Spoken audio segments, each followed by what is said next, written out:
Welcome to Connect with County Leaders. Here's your host, Bryan Hill.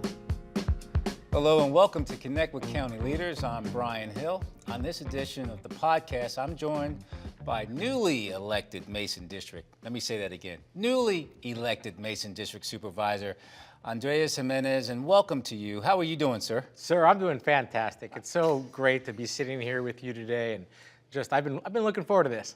Well, I've been looking forward to it too. We've had a couple conversations about what's next in the Mason District. When I ask you, or if somebody asks you what your primary goals are, what would they be? What would you say to them? Number one goal, Bryan, it's a great question. Number one goal is making sure that we're working with our constituents, that we're reaching out to our constituents, that our constituents know that we are a resource. They need to be able to feel safe. They need to be able to feel like they can come to the Mason Government Center or call one of our staff and get resources or learn something about the county, learn something about Mason that they're looking for. You know, smart government, Bryan, doesn't wait for its constituents to come to them. Right. Smart government means that we're going out into the neighborhoods, into the different parts of Mason District, and that's something we've already been doing in a couple ways. We had our first town hall about 2 weeks ago. You were there. Yes, I was. There was, Chief Davis was there, Chairman McKay was there. We had a lot of wonderful constituents there, over 120, who were interested in what is our vision for Mason District. And I say, Bryan, our, because it can't just be mine. This is a community effort. I've always said, Bryan, I can't do this work alone. I need partners. I need partners like you. I need partners like our Board of Supervisors, our school board, partners in the community and nonprofits, because once we all realize that we all need to work together, we can do amazing things in Mason. Mason has the potential, it has the opportunity, and it's prime and it's ready for so many wonderful things. Don't forget, Bryan, Mason District is the cultural hub of Fairfax County. You know, I knew you were going to say that, but I also know that you are very keen to constituent services. Yes. You have a long track record with Capitol Hill, the city of New York. So I understand the zest and the zeal that you're moving forward for the residents of the Mason District. But what things are you going to kind of impart on to your constituency, to other district leaders, about how is Team Jimenez going to change what's happening in Mason? Again, you and I have talked on several occasions. We've discussed residential, we've discussed commercial, we discussed the cultural. I'm here to make sure that all those things, with your support, with your guidance, we're going to move forward, because the main thing has been One Fairfax. It's been something that the chairman has stated since 2017, before my time. 2018, we started this process. What is the take from One Fairfax under your leadership? What do you think and how we're going to deal with One Fairfax? Well, one of the things that you and I have talked about this, Bryan, is that One Fairfax can't be separate. It can't be sitting alone as its own program, kind of to the side. One Fairfax needs to be integrated in everything we do in Fairfax County. That's something the chairman and you and so many, including Carla Bruce, obviously, have pushed on. And we need to make sure that One Fairfax comes into each district. And there is what I was talking about cultural hub. When it comes to Mason District, we need to make sure that everyone has not only a seat at the table, but a voice, because anyone can have a seat. Now the real power is when you bring in communities from Skyline, when you bring in Bailey's, Seven Corners, Annandale, Lincolnia. When you bring all those amazing parts together, and when you start hearing from those voices saying this is what our community needs, these are concerns of the community, we need to fix this, we need to work on this, or even better, this is working. Let's push on what's working, because it's not always a negative thing, right? Constituents aren't always coming and saying, this is wrong, this is wrong. A lot of times they're saying, this is working great, let's push on this, or have you thought about this? One of those things that we are working on as a cultural hub is bringing art and music, spotlighting small business in our community, because Mason District isn't a place you drive through or drive by, Bryan, but it's a place you come, it's a destination point.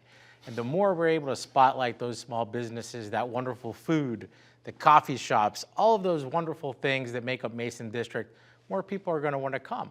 but we got to spotlight all the good things that are happening in Mason District. And my team, myself, the supervisor's office, we're really working hard to do that. One great example is last week, or 2 weeks ago, we kicked off our art task force. Okay. And that is to show there is so much art talent. There's so much low-hanging fruit, long-term things we can be doing when it comes to art in Mason District. Let's use these amazing constituents, these residents who love art, who are artists. Let's hear from them. What can we be doing better? What is the low-hanging fruit that we can be doing? Can we be establishing projects and events where elementary school children, high school kids are showcasing art? Can we think long-term into an art center for Mason District? These are the things I want to think about, and that's part of the cultural hub. That's part of hearing from every voice within Mason District. You know, it's interesting how you're blending in the community engagement. Obviously, that's a priority, and you're being very strategic in strengthening your community. So I have to give kudos to you. We stand at your beck and call in the Department of Economic Initiatives to help spotlight and showcase those small businesses, because that's something that we created to ensure that those small businesses had a seat at the table, as you stated, and a word and a voice. As you know, 93% of our businesses in Fairfax County are 50 or less. Those are considered small businesses, and those are the people that really generate and run our magisterial districts, all of the magisterial districts throughout Mason. So I'm glad you are looking at that. Keeping our community safe is something we all work hard to achieve every day. What are some of your public safety objectives? Public safety is crucial in Mason District. We need to make sure that our public feels safe, whether that's in their homes, whether that's going to the grocery store, being out in a park. We need to make sure that safety comes first. The great thing about Mason District is that we have amazing leaders within our police force. We recently have a newly appointed Commander Weeks. We have the wonderful support of Chief Davis, who I've had the pleasure of doing a ride-along with.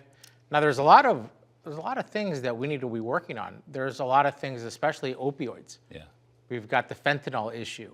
That's a major problem in Mason District. The good news is that working with and hearing from and listening to and learning from our police department, we are understanding that they're working hard to work on these issues around fentanyl, that they are working not on prevention, but they're actually working on education. That means going into schools, educating children, educating parents, which is also critical. We need to make sure that it's not just the children, but the parents as well that understand the dangers of what's happening in their backyard, in their schools. We need to get that out of the schools, but education is a key component of doing that. Well, Ellen Vallow is working very hard on that project, on that issue, on that topic. Chris Leonard is also working very hard on that topic. Tony Castrilli in OPA working hard on that topic. And, you know, we do have a pretty good relationship with Fairfax County Public Schools. This has been a topic of conversation for about 3 years. And former superintendent, who is no longer with us, and I talked about it, current superintendent Michelle Reed. We're working a lot to ensure that our children have a safe place and the ability to speak. It's so true. You know, one of the things is meeting kids where they are today, right? Yep. So that means not just going in, but it means, as you mentioned, working within social media, because that's where we're finding engagement. Right. We're finding engagement with Instagram and, you know, Twitter X or whatever, you know, whatever these new platforms are.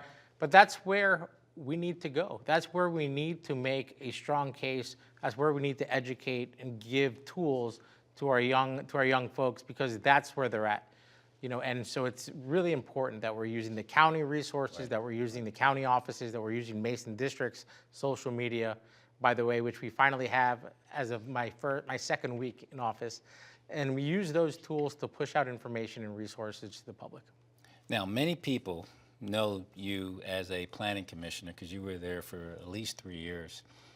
That's where I first met you. I had to come speak in front of the planning commission, and you and I had a great chat. But from when you look at what you did over that 3-year span on the planning commission, the role, could you explain the role of the planning commissioner and how that work may and is benefiting you as supervisor as opposed to planning commissioner? That's a great question, Brian. Though I will say, I think most people know me as an environmentalist. But you are right. The Planning Commission is another place that people know me from having been there for the last 3 years. I was Chairman McKay's appointee, the at-large Planning Commissioner, meaning I wasn't in just one district. I was looking at all of Fairfax County, and that knowledge has really helped from day one. As a planning commissioner, we're looking at cases that involve development, land use, and a big part of the supervisor's role is to look at those cases. It's to determine what is the short-term and long-term vision for Fairfax County. How do we grow? Where should we grow? Does the growth make sense? And being able to look at it from a strategic lens, from an environmental lens, and say, how does this all fit into the big picture of the future of Fairfax County? Because at the end of the day, what we're here to do is make sure that our residents have a place to play, work, live, and make sure that they are able to have the quality of life that they deserve. So through the Planning Commission, I was able to learn a lot about not only land use cases, I was able to learn about Mason District, but all of Fairfax County, and really understand kind of the inner works of how that works. So when I came here, not only was I familiar with the dais, but I was also familiar with a lot of the cases that were happening, that were pending, a lot of the longer term visions for Fairfax County that we all share. Well, I will say this to you. Watching you as a planning commissioner, watching you as a supervisor, it's been a breath of fresh air in many, many realms, because we don't always have supervisors that have families, school-aged children, and are looking towards trying to make Mason and Fairfax County a more of a community-type place. But now I have to go back to something you said. You said you've been known as an environmentalist, right? So I wasn't going to go here, but your background includes nonprofit climate protection. I got it. Sure. What experiences do you think you can help with our board as we move forward with our environmental conservation plans, our net zero, carbon neutrality, solar on buildings? We're doing a lot. EV charging, we're doing a lot of different things, but as a portion of my job is to understand the budget, just a portion of it. I look at the things that we're doing and I want more bang for the buck.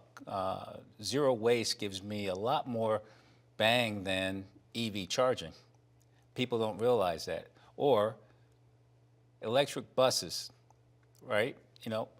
What do you think we should and how we should go about changing our mindset to ensure that the environmental conservation that we're trying to do, where should we go? The most important thing at a local level, Brian, is that we can move quicker than, let's say, at times the federal level will move with initiatives. And that's really important. The importance of local government can't be understated. We can move different objectives. We can look at carbon neutrality. We can look into adding public EV stations, tree canopies, look at stormwater management. There's so many things that we can do at this level that folks may not think about. But the number one thing is accessibility. We need to make sure that our communities, and that's every community, has the accessibility into everything from being able to bike, parks. Parks is a critically important issue.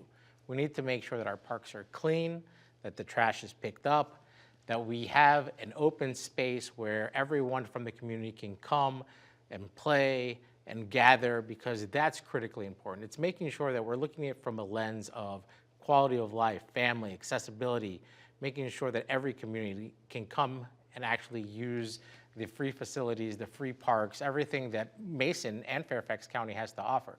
And when you look at all of that, Brian, with one Fairfax lens, which is amazing. It all comes together, right? Yeah. We're looking at all these different visions of how can we do this from an environmental standpoint, from all these different standpoints, but it all has to be under the guise of one Fairfax. Yeah.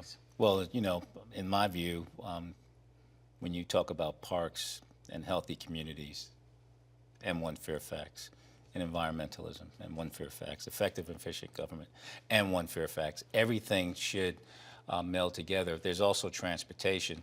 And I don't know if you got the lucky straw or the bad straw, but you're on the Northern Virginia Transportation Commission as well as the Virginia Regional Commission. Obviously, you're inside the Beltway. There is a focus on transportation, but why is it so important to you? It's a major focus. Let's look at all the communities in Mason District, and we can only benefit from public transportation. Whether it's an environmental issue, whether it's an issue of making sure that folks can get from one place to another, that folks have access. Again, access I continue to come back to because it's critically important that every community has the ability to have access. And so how do you have access? Public transportation is a wonderful piece that provides that access. Right. Whether you're picking up your children, going to work, going to the grocery store, public transportation can be an amazing way to help folks get from point A to point B and back again. It's a low-cost way. It's a way that the county can provide great services. Look at the Fairfax connector. There's so many other ways in which we're looking at in the next 20 years, 15 years, 10 years, to make sure that we are giving folks in the community the ability to travel throughout Fairfax County. And that's really important to be able to look at that. So I'm going to ask you this question. What do you do for fun? What do I do for fun? I come here, Brian. I hang out with you, my friend. That's what I do for fun. Well, we have to upgrade your fun. Honestly, my fun is spending time with my family. It's awesome. Spending time with our 3 adoptive pets, my beautiful wife, and my amazing, wonderful, smart girls, Emma and Nora, who I deeply, deeply love. Well, you tell Emma and Nora I said hello, because every time I see them, I always come up to them and say, how you doing? We're great. And they are always very friendly and smiley, and I love it because I love children. Well, sir, do you have any final words? I'm looking forward to what we're going to be pushing out this summer, a possible restaurant week in Mason. I can't wait to find out what your favorite restaurant is in Mason. We'll go out there, we'll have a fun time, and we'll take that cultural part of Mason and make sure that you get some of that. Well, there's something I will always do with you is have food, so I appreciate that. Well, that's going to do it for this episode of Connect with County Leaders podcast. My thanks to Mason District Supervisor Andreas Jimenez for joining us and sharing the vision of Mason District. And thanks to you for being here. I look forward to talking with you again next month on Connect with County Leaders. And sir, thank you. I really appreciate this. Thanks for having me here, Brian. My man. Appreciate you.